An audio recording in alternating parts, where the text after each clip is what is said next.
نحمده ونصلي على رسول الكريم الصلاة والسلام على أفضل المسلمين الصلاة والسلام على أفضل النبيين الصلاة والسلام على خاتم النبيين فأعوذ بالله من الشيطان الرجيم بسم الله الرحمن الرحيم اللهم صل على سيدنا مولانا محمد فی الاولین والآخرین وفی الملائ الاعلی یوم الدین اللہم انزلہ المقعد المقرب عندک یوم القیامہ۔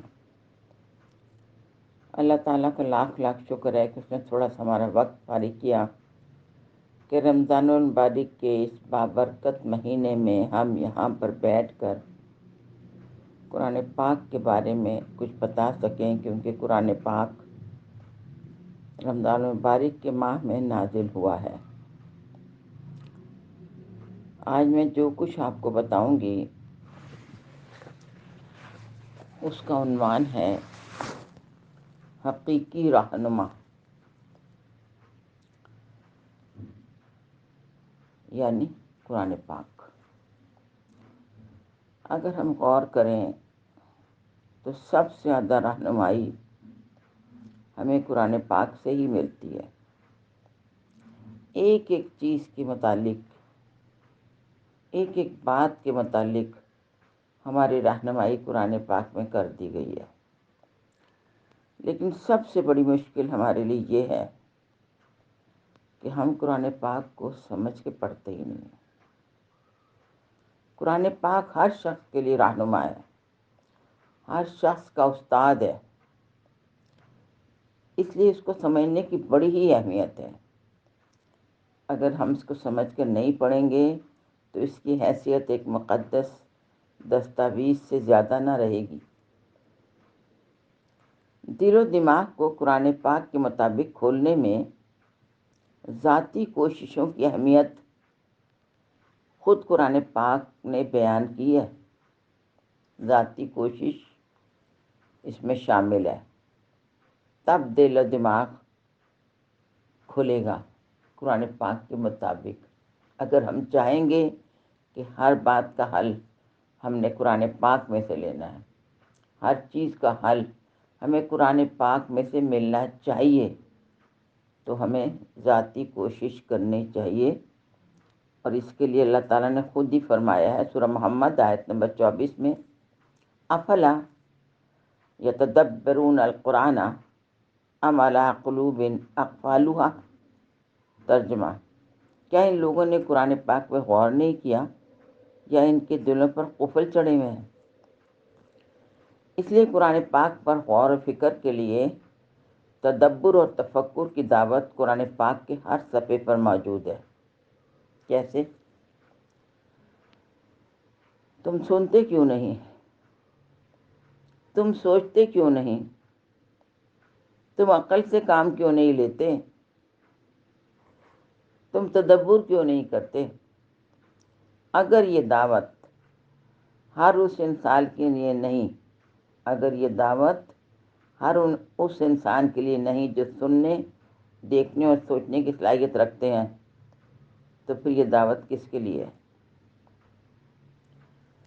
سورہ صاد آیت نمبر 29 میں فرمان الہی ہے، کتاب انزلناہ الیک مبارک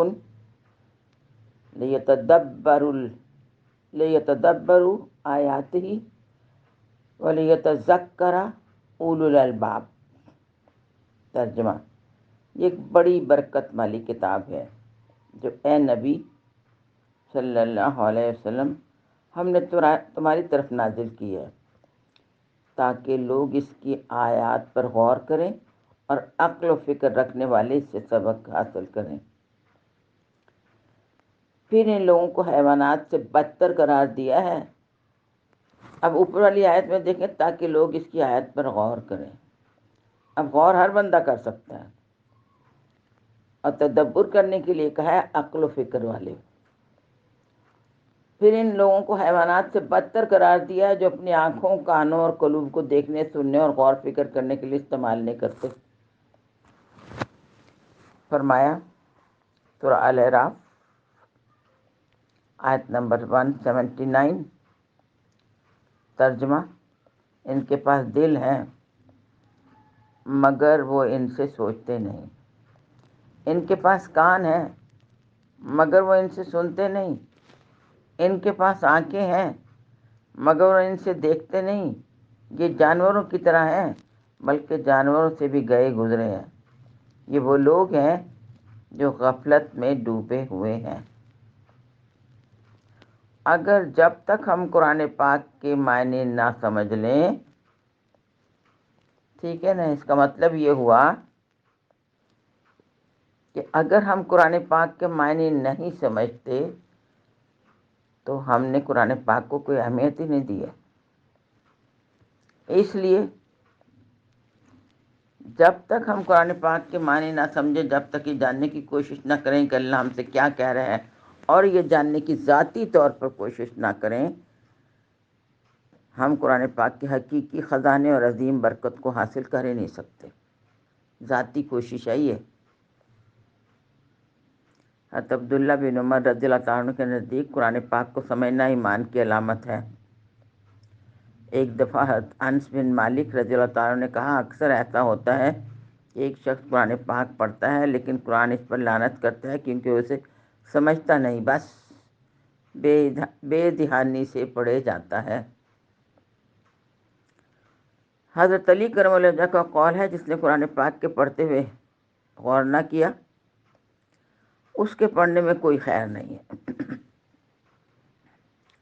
ابو سلمان درانی رحمۃ اللہ علیہ کہتے ہیں کہ میں ایک آیت تلاوت کرتا ہوں اور 4-5 راتیں اس کے ساتھ بسر کرتا ہوں، اگلی آیت پر اس وقت تک نہیں آتا جب تک کہ زیر غور آیت پر اپنا تدبر مکمل نہیں کر لیتا۔ ظاہر ہے کہ اگر قرآن پاک ہر شخص کے لیے راہ ہدایت ہے تو جس طرح ایک عالم فاضل اس سے ہدایت پانے کا استحقاق رکھتا ہے، اسی طرح ایک عام بندہ بھی عام سرسری سا مفہوم اس سے لے کر ہدایت کا مستحق ہو سکتا ہے۔ اساتذہ یہ کتابیں نہ ہوں تب بھی اس کا مفہوم واضح طور پر سمجھ آنا چاہیے، لیکن اس کو سمجھنے کے لیے اجتماعی طور پر یا انفرادی طور پر ہر سیکھنے والے کو اس پر وقت لگانا چاہیے تاکہ اس کا فہم حاصل کر سکے اور جان سکے کہ ہمارا رب ہم سے کیا کہہ رہا ہے، کن باتوں کو کرنے کا حکم دے رہا ہے، کن باتوں سے روک رہا ہے، کن لوگوں کو پسند کرتا ہے، کن لوگوں کو ناپسند کرتا ہے۔ ہم قرآن پاک میں تذکر اور تدبر کرنے کو کہہ رہے ہیں۔ اب یہ الگ الگ کر کے واضح میں بتاتی ہوں کہ تذکر، تدبر، فہم قرآن یہ ہے کیا؟ فہم قرآن ہے قرآن کا سمجھنا۔ اللہ تعالیٰ قرآن پاک سورہ صاد میں آیت نمبر 9 میں صاف طور سے فرماتا ہے، ترجمہ: اے محمد صلی اللہ علیہ وسلم، یہ کتاب، مبارک کتاب تم پر اس لیے اتاری ہے تاکہ لوگ اس کی آیات پر غور کریں اور عقل فکر رکھنے والے سبق حاصل کریں۔ اب اس فہم کے درجات ہیں، فہم کے درجات ہیں۔ فہم قرآن ہے قرآن پاک کو سمجھنا، اور اس میں اللہ تعالیٰ نے صاف طور سے کہہ دیا کہ اس لیے اتاری گئی ہے کہ تاکہ لوگ اس کی آیت پر غور کریں اور پھر سمجھ فکر والے لوگ اس میں غور و فکر بھی کریں۔ فہم کے درجات ہیں۔ ہم قرآن پاک کے مطالبے کو قرآن پاک کی درج ذیل آیات کے مطابق 2 درجوں میں تقسیم کرتے ہیں، ٹھیک ہے؟ کون سے؟ تذکر اور تدبر۔ تذکر اور تدبر۔ کیا کہا گیا ہے؟ اے محمد، یہ مبارک کتاب تم پر اس لیے اتاری گئی ہے تاکہ لوگ اس کی آیت پر غور کریں، تذکر کریں، اور عقل و فکر رکھنے والے لوگ اس سے سبق حاصل کریں۔ تذکر اور تدبر کریں۔ تذکر کیا ہے؟ قرآن پاک میں لفظ تذکر کثرت سے استعمال ہوا ہے، اس کا مختلف طرح سے ترجمہ کیا گیا ہے، یعنی اس کے معنی مختلف ہیں۔ مثلا تذکر کیا ہے؟ متنبہ کرنا، نصیحت کرنا، باور کرنا یا باور کرانا، سبق حاصل کرنا، دل پر اثر لینا۔ تذکر کرنے سے وہ عمل مراد لیا جا سکتا ہے جس میں ہم قرآن پاک کے پیغام اور اس کی تعلیمات کو گرفت میں لینے کی کوشش کرتے ہیں۔ تذکر کرنے سے وہ عمل مراد لیا جا سکتا ہے جس میں ہم قرآن پاک کے پیغام اور اس کی تعلیمات کو گرفت میں لینے کی کوشش کرتے ہیں۔ جو چیز سمجھ میں نہ آئے دوبارہ پوچھیے، بلکہ جتنی دفعہ آپ کا دل چاہے پوچھیے۔ پھر بتاتی ہوں کہ تذکر کرنا، تذکر کیا ہے؟ تذکر کرنے سے مراد وہ عمل ہے جس میں ہم قرآن پاک کے پیغام اور اس کی تعلیمات کو گرفت میں لینے کی کوشش کرتے ہیں۔ کیوں؟ تاکہ ہم اس کا مطلب اور اس کا تقاضا جان سکیں اور اس کے مطابق عمل کرنے کا عزم ہو، اور پھر آخر میں یہ متعین کیا جائے کہ اس سے انسانیت کو کیا پیغام پہنچتا ہے۔ تذکر فہم کی ایسی قسم ہے جسے اپنی اصل نوعیت کے حوالے سے حصول علم کے اعلیٰ درجے کی حاجت نہیں ہوتی۔ یعنی یہ تذکر ایک عام قسم کا انسان، ایک عام تعلیم رکھنے والا، ٹھیک ہے، سیدھا سادہ سا انسان وہ بھی کر سکتا ہے، ٹھیک ہے۔ اس تذکر کے لیے اعلیٰ درجے کی تعلیم کا ہونا ضروری نہیں ہے۔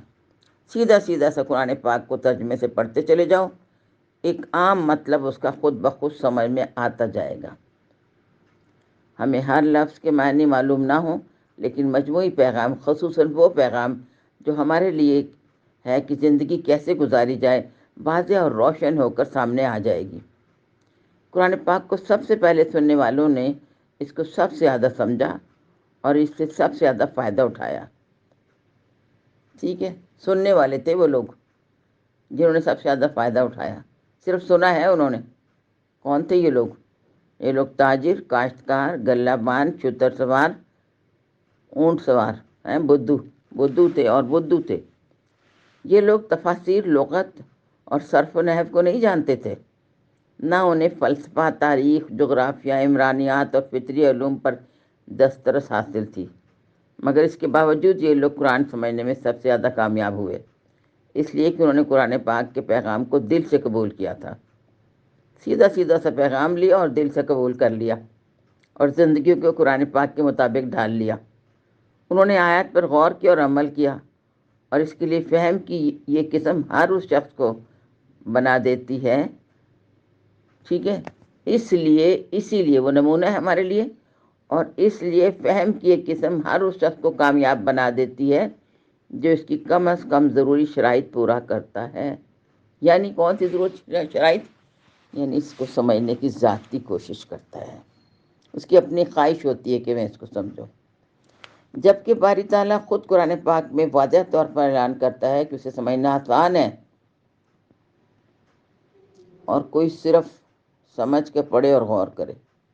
بس اگر کوئی صرف سمجھ کے پڑھ لے اور غور کرے تو اللہ تعالیٰ کہتے ہیں یہ آسان ہے۔ یہ وہ بات ہے یا یہ وہ تذکرہ ہے جس کے ساتھ قرآن پاک ہر دیکھنے والے، سننے والے، سوچنے والے کو دعوت دیتا ہے کہ آؤ۔ یہ وہ بات ہے تذکر کرنے کے لیے۔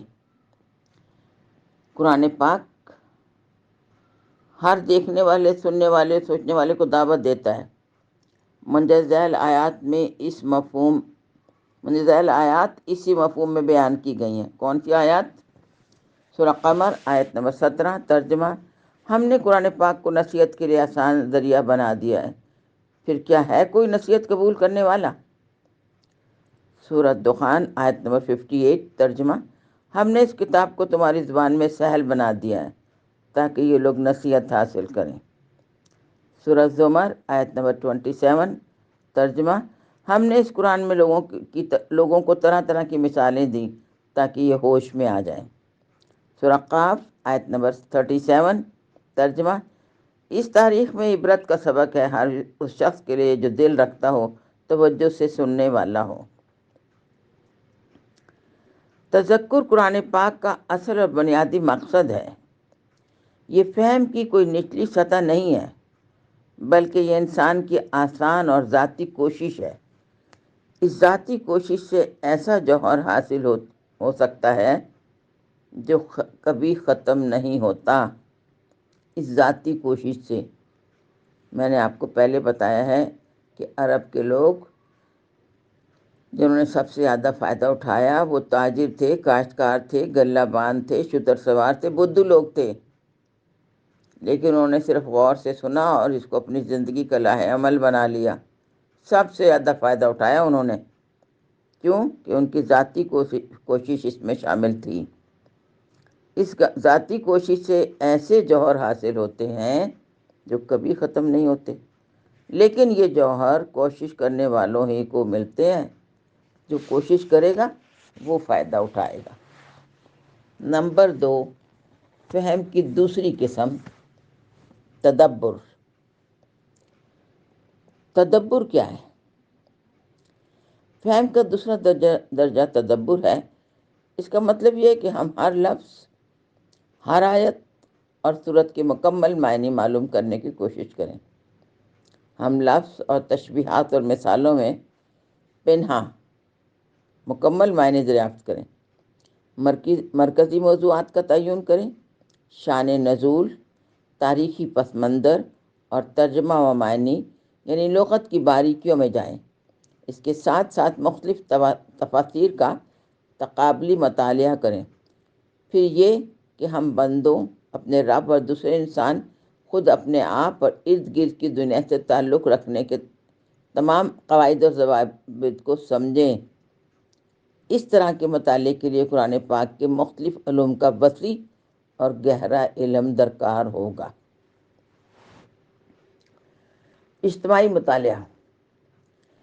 فہم قرآن کی جستجو میں ضروری ہے کہ ہم حق کے متلاشی دوسرے لوگوں کے ہمراہ شریک سفر بن جائیں۔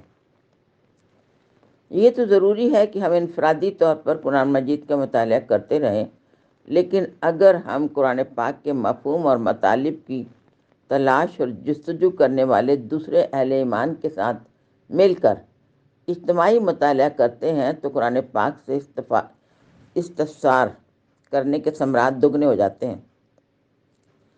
جس طرح باہمی رفاقت میں ہم قرآن پاک کے زیر سایہ زندگی بسر کرتے ہیں، اسی طرح باہمی رفاقت میں قرآن پاک کے تقاضے پورے کرنے کا مرحلہ بھی آسانی سے طے ہو جاتا ہے۔ ویسے بھی قرآن پاک کا تخاطب خصوصیت کے ساتھ اجتماعیت یا جماعت سے ہے۔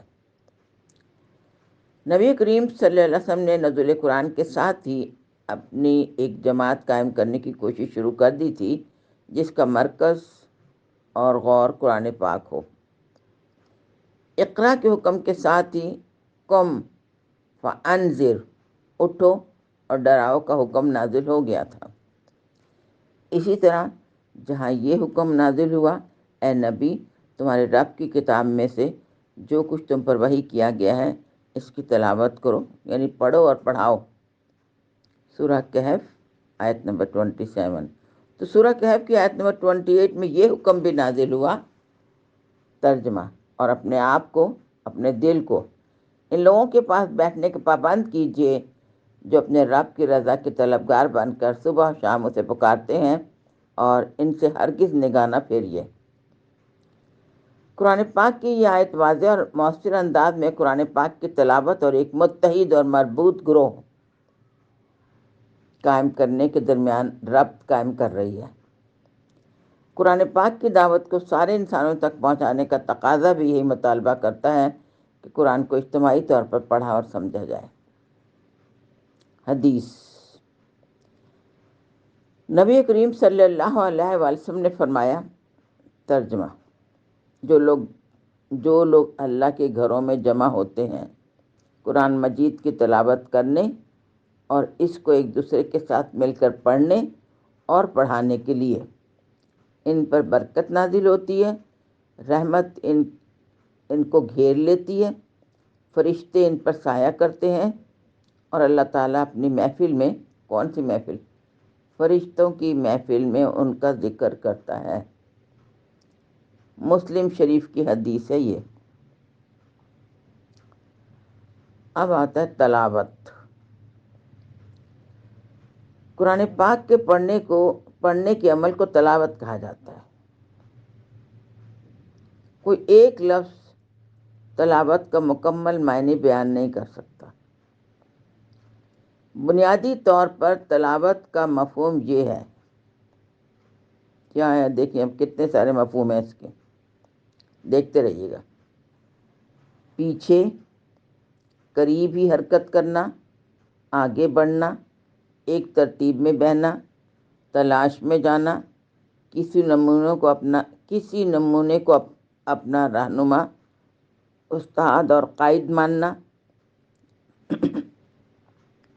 کسی کو صاحب اختیار تسلیم کرنا، کسی مقصد کو اپنانا، کسی بات پر عمل کرنا، کسی کے پیچھے چلنا، زندگی کے کسی راستے کو اختیار کرنا، کسی سلسلہ فکر کو سمجھنا اور اس کا اتباع کرنا، یا اس کے پیچھے پیچھے چلنا۔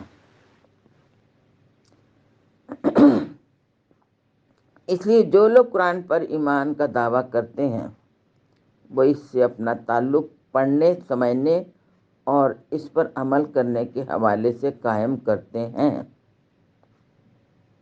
اس کا مطلب یہ ہے کہ تلاوت ایک ایسا عمل ہے جس میں ہماری پوری شخصیت، روح، جسم، دل، دماغ، زبان سب حصہ لیتے ہیں، یعنی ہمارا پورا وجود اس میں شریک ہوتا ہے۔ یعنی قرآن پاک کی تلاوت کرتے وقت جسم، دماغ، عقل و احساس کی تمیز ختم ہو جاتی ہے، وہ سب ایک ہو جاتے ہیں۔ زبان تلاوت کرتی ہے، ہونٹوں سے الفاظ ادا ہوتے ہیں، ذہن غور و فکر کرتا ہے، دل اثر قبول کرتا ہے، روح جذب کرتی ہے، آنکھیں آنسو بہاتی ہیں، دل لرزتا ہے، کھال کانپتی ہے، اور پھر یہ کھال دل کی طرح نرم ہو جاتی ہے۔ دونوں کا الگ الگ وجود نہیں رہتا، حتیٰ کہ ہمارے بال بھی کھڑے ہو جاتے ہیں۔ یہ کب ہوتا ہے؟ جب ہم قرآن پاک کو سمجھ کر پڑھتے ہیں۔ کاش کہ ہم سب قرآن پاک کو سمجھ کے پڑھنے والے ہوتے، ٹھیک ہے، تو مطلب ہمارے دل میں اترتا، پھر بات بنتی۔ اللہ تعالیٰ معاف کرے، آج کل جو طریقہ اختیار کیا ہوا ہے ہم لوگوں نے، کسی پارے پڑھتے ہیں، آنے والے سے لیک بھی کرتے ہیں، ہاتھ بھی ملاتے ہیں، حال چال بھی پوچھتے ہیں، پھر شروع ہو جاتے ہیں، پتہ ہی نہیں کون سی لائن سے پڑھا اور کون سی لائن سے شروع ہے، نہ مطلب آتا ہے، نہ مطلب سمجھنے کی کوشش کرتے ہیں۔ پتہ نہیں ہم کون سے مسلمان ہیں۔ اللہ تعالیٰ ہم سب کو قرآن پاک کا صحیح فہم عطا کرنے کی توفیق عطا فرما دے۔ قرآن پاک میں سورہ زمر آیت نمبر 22 اور 23 میں فرمان الہی ہے۔ جو لوگ تلاوت کرتے ہیں نا صحیح معنوں میں، اس کی بات کر رہی ہوں، ان کی بات کر رہی ہوں، جن کے لیے اوپر بتایا ہے کہ جسم اور روح ایک ہو جاتا ہے، سب ایک ہو جاتے ہیں۔ سورہ زمر آیت نمبر 22-23 میں فرمان الہی ہے۔ کیا ہے فرمان الہی؟ ترجمہ: وہ اپنے رب کی طرف سے ایک روشنی پر چل رہا ہے، اور یہ اللہ تعالیٰ کی ہدایت ہے، اس سے وہ جسے چاہتا ہے راہ راست پر لے آتا ہے۔ قرآن پاک کی اس طرح تلاوت، جیسے کہ تلاوت کرنے کا حق ہے، آسان کام نہیں ہے، مگر یہ بہت مشکل یا ناممکن بھی نہیں ہے۔ اگر ایسا ہوتا تو قرآن پاک ہم جیسے عام لوگوں کے لیے نہ ہوتا، مگر ظاہر ہے اس میں دل و دماغ کو، جذبہ و عقل کو اور جسم و روح کو کچھ مشقت پیش آتی ہے۔ قرآن کی دنیا میں اٹھنے والا ہر قدم اور قرآن کے ساتھ گزرنے والا ہر لمحہ ہمیں ایک عظیم الشان بلندی کی طرف لے جائے گا، اور پھر ہم اس طاقت اور اس گرفت میں آ جائیں گے جو قرآن میں زندگی کی طرح دوڑتا ہے۔ حدیث حضرت عبداللہ بن عمرو بن العاص رضی اللہ تعالیٰ عنہ روایت کرتے ہیں کہ رسول پاک صلی اللہ علیہ وسلم نے فرمایا، قرآن کے ساتھی سے کہا جائے گا تلاوت کرو اور بلندی کی طرف جاؤ، اتنی سہولت سے جتنی سہولت سے تم دنیا میں قرآن پاک کی تلاوت کرتے تھے، تمہارا آخری مسکن وہ بلندی ہے جہاں تم آخری آیت کی تلاوت کے وقت پہنچ جاؤ گے۔ ابو داؤد، ترمذی، احمد، نسائی، ان تمام بکس کے اندر یہ احادیث موجود ہیں۔ ہمیں تلاوت قرآن کی برکتیں اور مسرتیں مکمل طور پر اس وقت حاصل ہوں گی جب ہم اس کام میں اپنے قلب کو مکمل طور پر شامل کر لیں گے۔ قرآنی لغت میں قلب ہمارے جسم کا صرف ایک لوتھڑا نہیں ہے، ٹھیک ہے، کیا ہے بلکہ ہمارے احساسات، جذبات، محرکات، تمناؤں، آرزوؤں، یادوں اور توجہات کا مرکز ہے۔ قرآن پاک میں ہمیں صاف بتا دیا گیا ہے کہ ہم در حقیقت دل کے معاملات کے لیے جواب دہ ہیں۔ جو اللہ کی حضور قلب سلیم لے کر آئے گا وہ نجات کا مستحق قرار پائے گا۔ قرآن پاک میں سورہ بقرہ آیت نمبر 225 میں فرمان الہی ہے، ترجمہ: اور جو بے معنی قسمیں تم کھاتے ہو، یعنی بلا ارادہ قسم کھا لیا کرتے ہو، اس پر اللہ کی گرفت نہیں ہے، مگر جو قسمیں تم سچے دل سے کھاتے ہو اس کی باز پرس وہ ضرور کرے گا۔ سورہ الشورى آیت نمبر 88-89 میں فرمان الہی ہے، ترجمہ: جس دن نہ مال کوئی فائدہ دے گا نہ اولاد، بجائے اس کے کہ کوئی شخص قلب سلیم لیے ہوئے اللہ تعالیٰ کے حضور حاضر ہو۔ جب انسان تلاوت کرتا ہے تو اللہ تعالیٰ سے بات چیت کر رہا ہوتا ہے۔ قرآن اللہ کا کلام ہے، یہ اللہ اور انسان کے درمیان ایک مکالمہ ہے۔ یہ مکالمہ مختلف شکلیں اختیار کرتا ہے۔ یہ مکالمہ واضح بھی ہو سکتا ہے اور مفہوم میں چھپا ہوا خفیہ بھی ہو سکتا ہے۔ اس میں اللہ تعالیٰ کی طرف سے کوئی جواب مضمر، چھپا ہوا بھی ہو سکتا ہے اور واضح بھی۔ یہ مضمر بات چیت کس طرح ہوتی ہے؟ رسول پاک صلی اللہ علیہ وسلم نے ایک حدیث قدسی میں نہایت خوبصورت مثال دی ہے اس کی۔ کیسے؟ اللہ تعالیٰ نے فرمایا، آپ نے فرمایا کہ اللہ تعالیٰ فرماتا ہے، میں نے نماز کو اپنے اور بندے کے درمیان 2 حصوں میں تقسیم کر دیا ہے، نصف میرے لیے اور نصف بندے کے لیے۔ میرا بندہ وہ پائے گا جو مانگے گا۔ جب بندہ کہتا ہے الحمدللہ رب العالمین، اللہ فرماتا ہے میرے بندے نے میری تعریف کی۔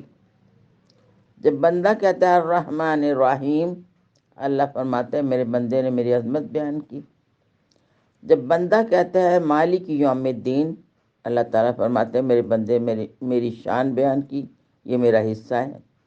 جب بندہ کہتا ہے ایاک نعبد و ایاک نستعین، اللہ تعالیٰ فرماتا ہے یہ میرے اور میرے بندے کے درمیان ہے، یہ جو مانگے گا اسے دیا جائے گا۔ جب بندہ کہتا ہے اہدینا الصراط المستقیم، اللہ فرماتا ہے یہ میرے بندے کا حصہ ہے، میرے بندے کو وہ ملے گا جو اس نے مانگا۔ مسلم، ترمذی اور احمد کی حدیث ہے یہ۔ اب دیکھتے ہیں تلاوت کے بعد ترتیل۔ تلاوت قرآن پاک ترتیل کے ساتھ کی جائے۔ ہماری زبان کا کوئی ایک لفظ ترتیل کا مکمل مفہوم ادا نہیں کر سکتا۔ عربی زبان میں اس کا مطلب ہے کسی قسم کی جلدی کے بغیر واضح طور پر سکون سے نپے تلے لہجے میں غور و فکر کے ساتھ، جس میں زبان، دل اور اعضائے جسمانی سب مکمل طور پر ہم آہنگ ہوں۔ یہ تلاوت قرآن پاک کا وہ مطلوب طریقہ ہے جس کی ہدایت اللہ تعالیٰ نے اپنے رسول صلی اللہ علیہ وسلم کو بالکل ابتدائی میں اس وقت کر دی تھی جب انہیں رات کا بیشتر حصہ نماز میں کھڑے ہو کر قرآن پاک پڑھنے کا حکم دیا گیا تھا۔ سورہ مزمل آیت نمبر 4، وَرَتَّلِ الْقُرْآنَ تَرْتِیلًا۔ دل کو قرآن پاک کی تلاوت سے جوڑنے اور قوت اور زور پیدا کرنے میں ترتیل کا اہم حصہ ہے۔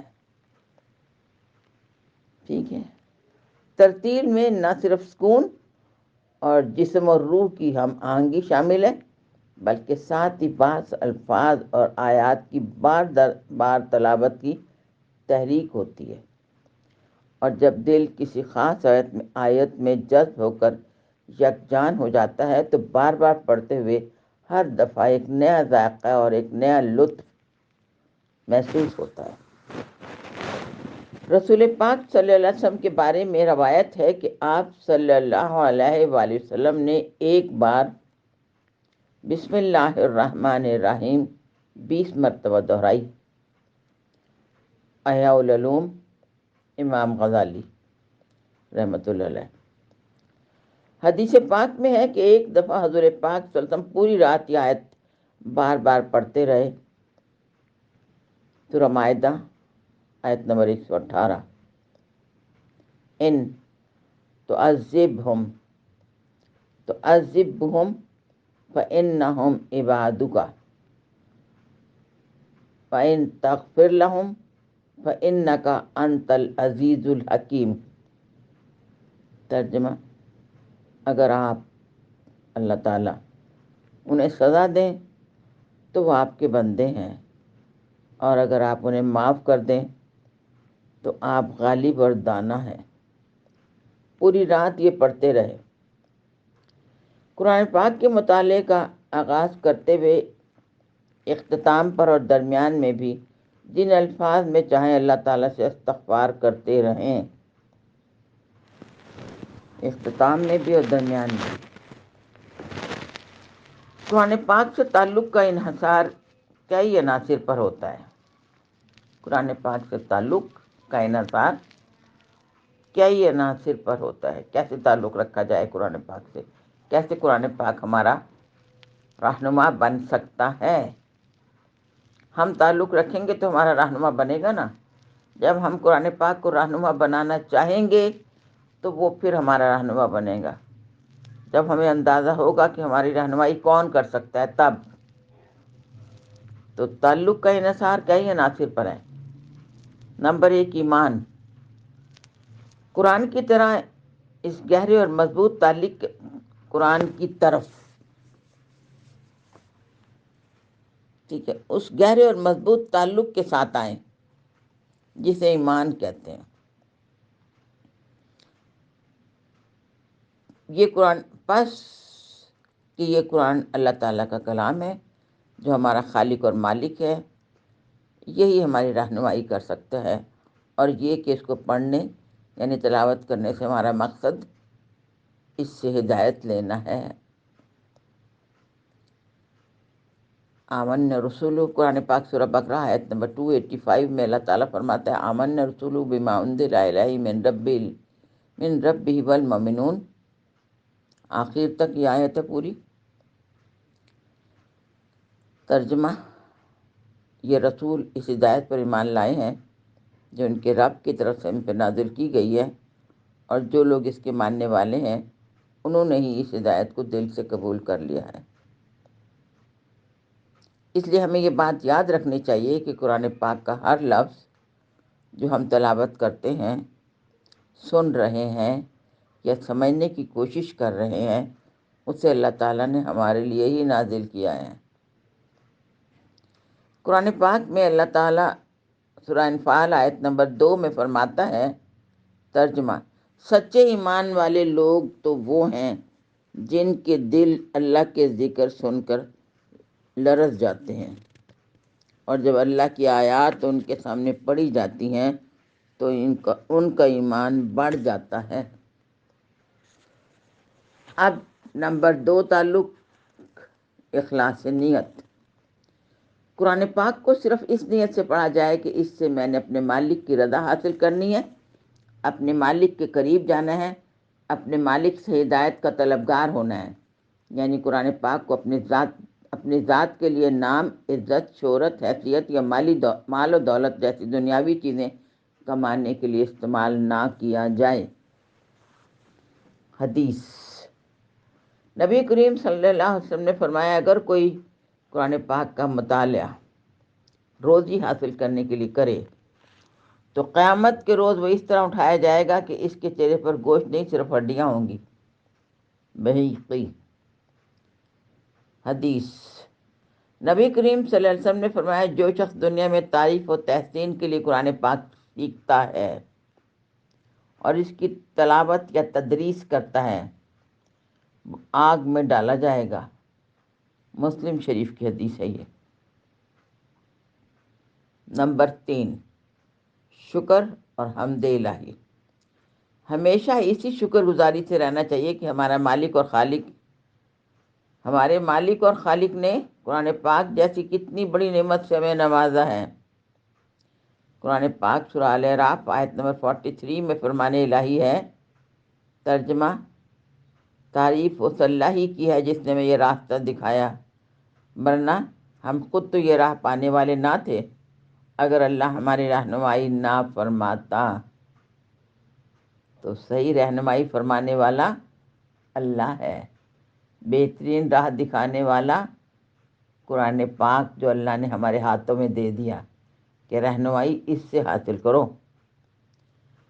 قرآن پاک ہمارے لیے اتنی بڑی نعمت ہے کہ اگر ہمارے جسم کا ہر بال زبان بن جائے اور ہمارے جسم کا ہر قطرہ خون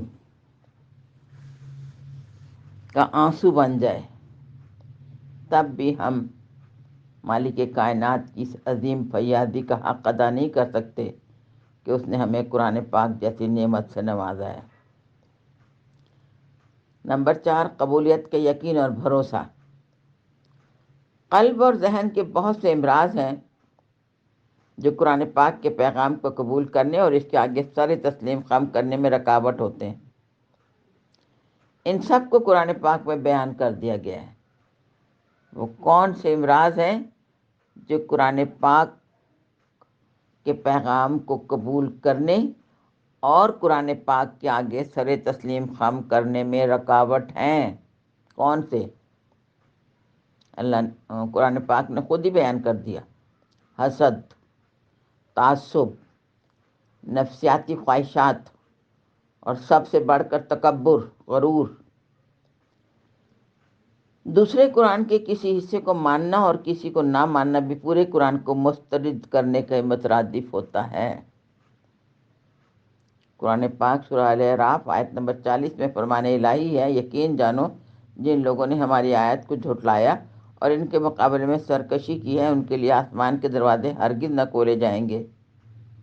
ان کا جنت میں جانا اتنا ہی ناممکن ہے جتنا سوئی کے ناکے سے اونٹ کا گزرنا۔ ہمیں کہا گیا ہے اے مومنو، دین میں پورے کے پورے داخل ہو جاؤ، یہ نہیں کہ کسی حصے پر عمل کیا اور کسی حصے پر عمل نہیں کیا۔ نمبر 5، رکاوٹیں اور مشکلات۔ قرآن پاک میں بتا رہا ہے کہ جو ہی ہم قرآن پاک کے پڑھنے کا آغاز کریں گے، شیطان ہر ممکن رکاوٹ اور مشکل پیدا کرے گا، لیکن ہمیں یہ بات ہمیشہ یاد رکھنی چاہیے کہ قرآن اللہ تعالیٰ کی طرف سے جانے والے صراط مستقیم کا واحد رہنما ہے۔ ایک سادی سی مثال ہے، روزانہ تلاوت قرآن پاک کرنا اور 2 آیت ترجمے سے پڑھ لینا کتنا آسان لگتا ہے، لیکن کوشش کر کے دیکھیں، اندازہ ہو جائے گا کہ کتنا مشکل کام ہے۔ وقت گزر جاتا ہے اور دوسرے اہم کام یاد آ جائیں گے اور پھر اپنے دل کو یہ بات سمجھا لیتے ہیں کہ چلو آج برکت کے لیے صرف تلاوت ہی کر لیتے ہیں۔ انہی خطرات سے بچنے کے لیے اللہ تعالیٰ نے قرآن پاک میں فرمایا، سورہ النحل آیت نمبر 98، فَإِذَا قَرَأْتَ الْقُرْآنَ فَاسْتَعِذْ بِاللَّهِ مِنَ الشَّيْطَانِ الرَّجِيمِ۔ ترجمہ: جب تم قرآن پاک پڑھنے لگو تو شیطان سے اللہ کی پناہ مانگ لیا کرو، یعنی اعوذ باللہ من الشیطان الرجیم پڑھ لیا کرو۔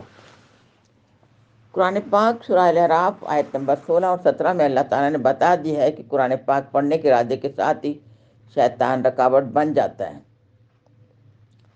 ترجمہ: شیطان نے اللہ سے کہا، کیا کہا؟ اچھا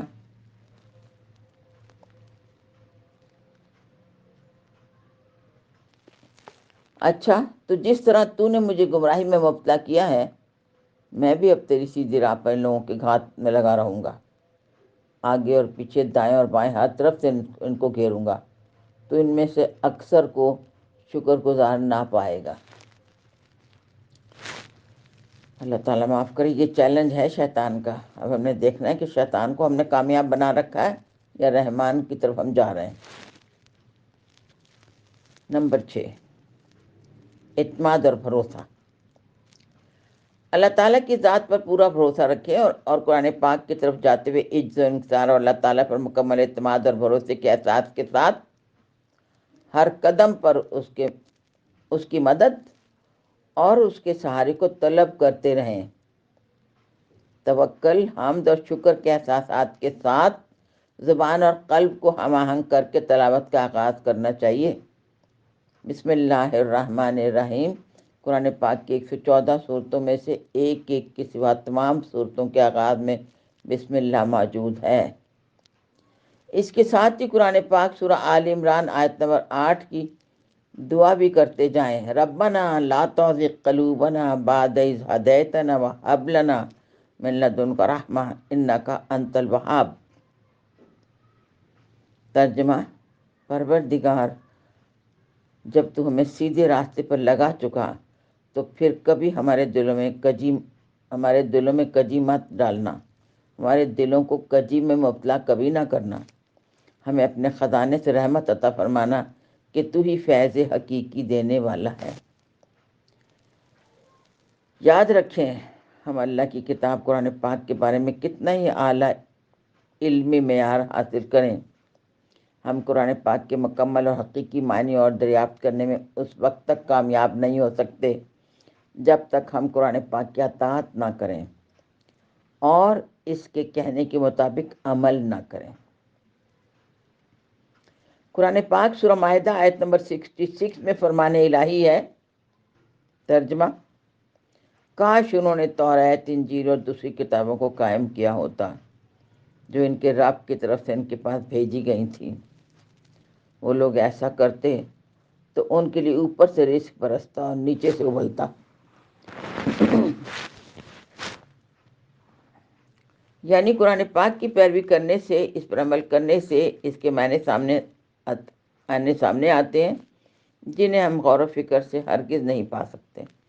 لیکن فہم قرآن کی ان تمام تدابیر کے باوجود آدمی قرآن پاک کی روح سے پوری طرح آشنا نہیں ہو سکتا جب تک عملاً وہ کام نہ کرے جس کے لیے قرآن پاک میں کہا گیا ہے۔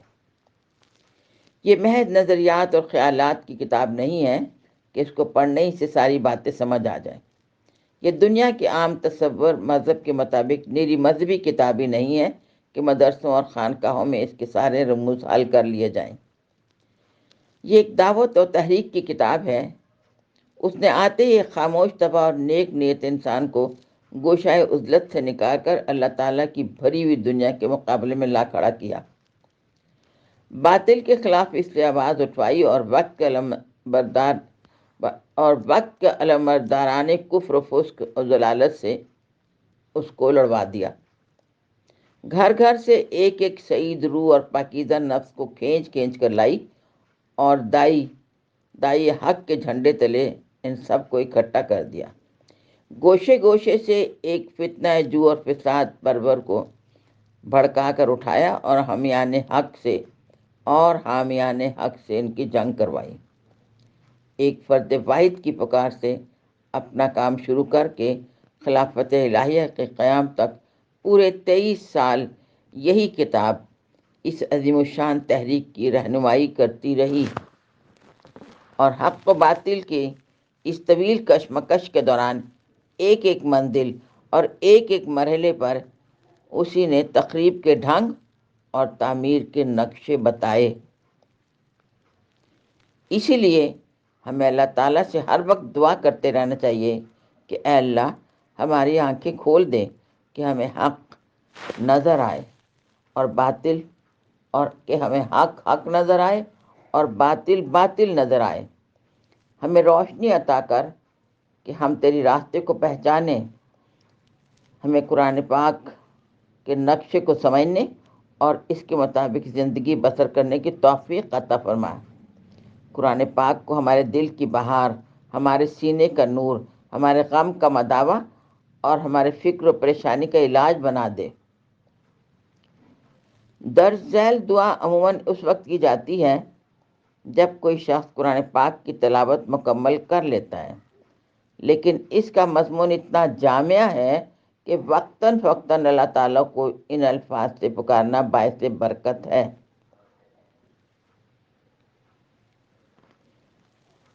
ترجمہ: اے اللہ، مجھے قرآن عظیم کے طفیل اپنی رحمت سے سرفراز فرما۔ اس قرآن پاک کو میرے لیے قائد، روشن اور ہدایت بنا دے۔ اے میرے اللہ، اس میں سے جو بھول گیا ہوں یا بھول گئی ہوں مجھے یاد کروا دے، اور پھر جو میں نہیں جانتا اس کے ذریعے مجھے اس کا علم عطا فرما دے، اور مجھے دن رات میں، یعنی دن رات کے تمام اوقات میں اس کی تلاوت کی توفیق عطا فرما دے۔ اے دونوں جہان کے پالنے والے، اس قرآن کو میرے حق میں دلیل بنا دے۔ نبی کریم صلی اللہ علیہ وسلم نے خاص موقعوں پر قرآن پاک سے کیا کیا پڑھا؟ اب تھوڑی سی بات اس کے بارے میں بتا دیتی ہوں آپ کو، تاکہ ہمیں پتہ چلے کہ ہم قرآن پاک کو رہنما بنائیں اور نبی کریم صلی اللہ علیہ وسلم کی سنت پر بھی ساتھ ساتھ عمل کریں کہ آپ صلی اللہ علیہ وسلم نے کیسے رہنمائی حاصل کی، کیونکہ قرآن پاک ہمارے پاس علمی شکل میں آیا اور نبی کریم صلی اللہ علیہ وسلم ہمارے پاس عملی شکل میں تشریف فرما ہوئے۔ سورہ حشر کی آخری 3 آیات۔ اگر کوئی صبح اس آیت کی تلاوت کرے، آپ صلی اللہ علیہ وسلم نے فرمایا کہ اگر کوئی صبح اس کی تلاوت کرے، کس کی؟ سورہ حشر کی آخری 3 آیات کی، تو شام تک 70,000 فرشتے اس کے لیے دعائے مغفرت کی دعا کرتے ہیں، اور اگر وہ شام کو تلاوت کرے تو صبح تک 70,000 فرشتے اس کے لیے مغفرت کی دعا کرتے ہیں۔ ترمذی شریف کی حدیث ہے یہ۔ نمبر 2، سونے سے قبل یا دوران شب۔ حدیث: آپ صلی اللہ علیہ وسلم نے فرمایا، رات کو سونے سے قبل آیت الکرسی کی تلاوت کرو، ایک محافظ ساتھ رہے گا اور صبح تک شیطان تمہارے قریب نہیں آئے گا۔ صحیح بخاری کی حدیث ہے یہ قرآن پاک کی عظیم آیت ہے۔ نبی کریم صلی اللہ علیہ وسلم جب بستر پر جاتے تو دونوں ہاتھ قریب لا کر سورہ اخلاص، سورہ فلق، سورہ ناس پڑھ کر ہاتھوں پر پھونکتے، پھر آپ صلی اللہ علیہ وسلم جہاں تک ممکن ہوتا اپنے ہاتھ اپنے جسم پر پھیرتے، سر، چہرہ اور جسم کے سامنے کے حصے پر ایسا 3 مرتبہ فرماتے۔ حضرت عائشہ نے فرمایا، سے مروی ہے یہ حدیث، اور بخاری اور مسلم کی حدیث ہے یہ۔ سورہ بقرہ کی آخری 2 آیات۔ سورہ بقرہ کی آخری 2 آیات رات کو پڑھنے والوں کے لیے کافی ہو جاتی ہے۔ بخاری اور مسلم۔ دنیا میں کوئی ایسی خیر نہیں جو اس میں شامل نہ ہو۔ کس میں؟ سورہ بقرہ کی آخری 2 آیات میں۔ سورہ دخان۔ نبی کریم صلی اللہ علیہ وسلم نے فرمایا، سورہ دخان صبح کے وقت پڑھنے سے 70,000 فرشتے دن میں اس کے لیے مغفرت کی دعا کرتے ہیں۔ ابو ہریرہ سے مروی ہے، ترمذی شریف کی حدیث ہے۔ سورہ سجدہ اور سورہ الملک۔ آپ صلی اللہ علیہ وسلم جب تک سورہ السجدہ اور سورہ الملک پڑھ نہ لیتے تھے رات کو سوتے نہ تھے۔ احمد اور ترمذی شریف کی حدیث ہے۔ نبی کریم صلی اللہ علیہ وسلم نے فرمایا، سورہ فاتحہ قرآن عظیم ہے۔ سورہ فاتحہ قرآن عظیم ہے۔ بخاری شریف کی حدیث ہے یہ۔ ایک فرشتے نے رسول پاک سے کہا، ان 2 نوروں پر خوشیاں منائیے جو آپ کو دیے گئے ہیں اور آپ صلی اللہ علیہ وسلم سے پہلے کسی رسول کو نہیں دیے گئے۔ سورہ فاتحہ اور سورہ بقرہ کی آخری 2 آیات۔ مسلم شریف کی حدیث ہے یہ۔ آپ صلی اللہ علیہ وسلم نے فرمایا، اس خدا کی قسم جس کے ہاتھ میں میری جان ہے، اس طرح کی کوئی چیز نہ تو تورات میں، نہ انجیل میں، نہ زبور میں ہے، اور نہ قرآن پاک میں نازل کی گئی ہے۔ کون سی چیز؟ سورہ فاتحہ۔ ترمذی شریف کی حدیث ہے یہ۔ نمبر 2، آپ صلی اللہ علیہ وسلم نے فرمایا، پناہ تلاش کرنے والا ان جیسی دو چیزوں سے بہتر چیز کی پناہ تلاش نہیں کر سکتا۔ کون سی دو چیزیں؟ سورہ فاتحہ اور سورہ بقرہ کی آخری 2 آیات۔ ابو داؤد شریف کی حدیث ہے یہ۔ نمبر 3، نبی کریم صلی اللہ علیہ وسلم نے فرمایا، کیا تم میں سے کوئی ایک رات میں تہائی قرآن نہیں پڑھ سکتا؟ پھر فرمایا سورہ اخلاص پڑھا کرو۔ اس ہستی کی قسم جس کے قبضے میں میری جان ہے، یہ 1/3 قرآن پاک پڑھنے کے مترادف ہے۔ سورہ اخلاص بخاری اور مسلم کی حدیث ہے یہ۔ آپ صلی اللہ علیہ وسلم نے ایک شخص کے بارے میں جو ہر نماز میں سورہ اخلاص اس لیے پڑھتا تھا کہ اس میں رحمان کی شان ہے، فرمایا اسے بتا دو کہ اللہ اس سے محبت کرتا ہے۔ بخاری اور مسلم کی حدیث۔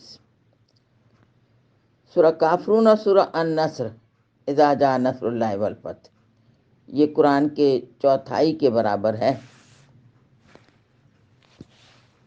سورہ اذا زلزلت الارض، یہ نصف قرآن کے برابر ہے۔ سورہ تکاثر، آپ صلی اللہ علیہ وسلم نے ایک مرتبہ صحابہ کرام سے پوچھا، کیا تم میں کوئی 1000 آیت کی تلاوت کر سکتا ہے؟ پھر خود فرمایا، کیا تم میں کوئی سورہ تکاثر کی تلاوت نہیں کر سکتا؟ مشکات المصابیح۔ سورہ کہف، آپ صلی اللہ علیہ وسلم نے فرمایا، جو سورہ کہف کی پہلی 10 آیت کو حفظ کرتا ہے اور اس پر عمل کرتا ہے، وہ دجال کے فتنے سے محفوظ رکھا جائے گا۔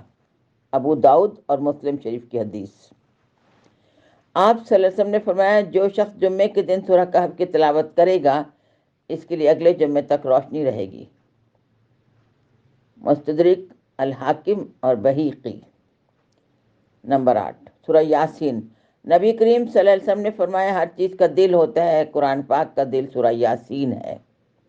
جو اسے پڑھتا ہے، اللہ تعالیٰ اس کے لیے قرآن پاک کی 10 مرتبہ تلاوت لکھ لیتا ہے۔ ترمذی شریف کی حدیث ہے یہ۔ نمبر 9، سورہ فتح، الفتح، نبی کریم صلی اللہ علیہ وسلم نے فرمایا، میں سورج کے نیچے کی چیز سے بھی زیادہ اسے پسند کرتا ہوں، یعنی سب سے زیادہ اسے پسند کرتا ہوں۔ نمبر 10، سورہ الملک، آپ صلی اللہ علیہ وسلم نے فرمایا، 30 آیات کی یہ سورہ آدمی کے حق میں مداخلت کرتی ہے، حتیٰ کہ اسے معاف کر دیا جاتا ہے۔ احمد، ترمذی اور ابو داؤد شریف کی حدیث۔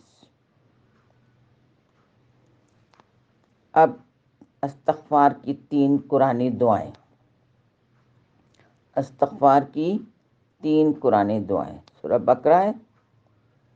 سورہ بقرہ، لا یکلف اللہ نفسا الا وسعها لها ما کسبت وعلیہا ما اکتسبت ربنا لا تؤاخذنا ان نسینا او اخطانا ربنا ولا تحمل علینا اصرا کما حملته علی الذین من قبلنا ربنا ولا تحملنا ما لا طاقت لنا به واعف عنا واغفر لنا وارحمنا انت مولانا فانصرنا علی القوم الکافرین۔ یہ سورہ بقرہ کی آخری 2 آیات ہیں۔ ٹھیک ہے، ترجمہ، اے ہمارے رب، اگر ہم بھول چک جائیں تو اس پر ہمارا مواخذہ نہ کرنا۔ اے ہمارے رب، ہم پر بھاری بوجھ نہ رکھنا جیسے تو نے ہم سے پہلی امتوں پر رکھا تھا۔ اے ہمارے رب، اور ہم پر وہ بوجھ نہ ڈالنا جس کی ہمیں برداشت کرنے کی طاقت نہ ہو، اور ہمیں معاف فرما دینا، ہمیں بخش دینا اور ہم پر رحم فرمانا۔ تو ہی ہمارا مولا ہے، تو کافروں کے مقابلے میں ہماری مدد فرمانا۔ سورہ المومنون، آیت نمبر 118۔ قل رب اغفر وارحم وانت خیر الراحمین، کیا ہے کہ اے میرے رب، تو بخش دے اور رحم کر، اور تو سب مہربانوں سے بہتر مہربانی کرنے والا ہے۔ سورہ آل عمران، آیت نمبر 193۔ ربنا فاغفر لنا ذنوبنا وکفر عنا سیئاتنا وتوفنا مع الابرار، یا الہی، اب تو ہمارے گناہ معاف فرما دے اور ہماری برائیاں ہم سے دور کر دے، اور ہماری موت نیکوں کے ساتھ کرنا۔ اللہ تعالی ہمیں قرآن پاک کو صحیح رہنما بنانے کی توفیق عطا فرمائے، اور ہمیں قرآن پاک کے اس عظیم نقشے سے صحیح طور پر رہنمائی لینے کی توفیق عطا فرمائے اور اس پہ عمل کرنے کی توفیق عطا فرمائے۔ وآخر دعوانا ان الحمد للہ رب العالمین، صلی اللہ تعالیٰ علی حبیبہ محمد وآلہ وسلم۔